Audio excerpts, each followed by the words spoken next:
নমস্কার। বিশ্ব ব্যাংক ভারত ও পাকিস্তানের মধ্যে ইন্ডাস ওয়াটার ট্রিটি নিয়ে মধ্যস্থতার একটি গুরুত্বপূর্ণ ভূমিকা পালন করে। 1960 সালে ভারত ও পাকিস্তানের মধ্যে এই চুক্তিটি সই হয়, যা ইন্ডাস নদীর ব্যবস্থা ও নানা শাখার নদীগুলির জলবন্টন নির্ধারণ করে। বিশ্ব ব্যাংক এই বিষয়টি নিশ্চিত করে যে দুই দেশের মধ্যে কোনো বিরোধ হলে তা নিরপেক্ষ বিশেষজ্ঞদের মাধ্যমে সমাধান করা হবে। বর্তমানে বিরোধ দুটি প্রকল্প কেন্দ্র করে, একটি কৃষ্ণগঙ্গা হাইড্রো ইলেকট্রিসিটি প্রকল্প যা ঝিলাম নদীতে এবং আরেকটি র্যাটেল হাইড্রো ইলেকট্রিসিটি প্রকল্প যা চেনাব নদীতে।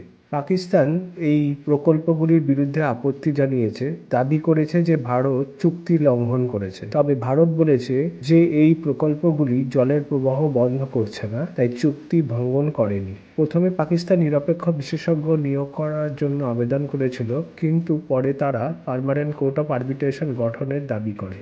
ভারত বলেছে চুক্তির নিয়ম অনুযায়ী প্রথমে নিরপেক্ষ বিশেষজ্ঞের মাধ্যমে বিষয়টি সমাধান করা উচিত। শেষমেশে 2022 সালে বিশ্ব ব্যাংক দুটি সমান্তরাল পদক্ষেপ গ্রহণ করে। মাইকেল লিনোকে নিরপেক্ষ বিশেষজ্ঞ হিসাবে নিয়োগ দেওয়া হয় এবং পার্মানেন্ট কোর্ট অফ আরবিট্রেশন কার্যক্রমও শুরু হয়। তবে ভারত পার্মানেন্ট কোর্ট অফ আরবিট্রেশনের কাজকর্মে অংশগ্রহণ না করার সিদ্ধান্ত নেয়, কারণ তাদের যুক্তি ছিল প্রথমে নিরপেক্ষ বিশেষজ্ঞদের সিদ্ধান্ত আসা উচিত।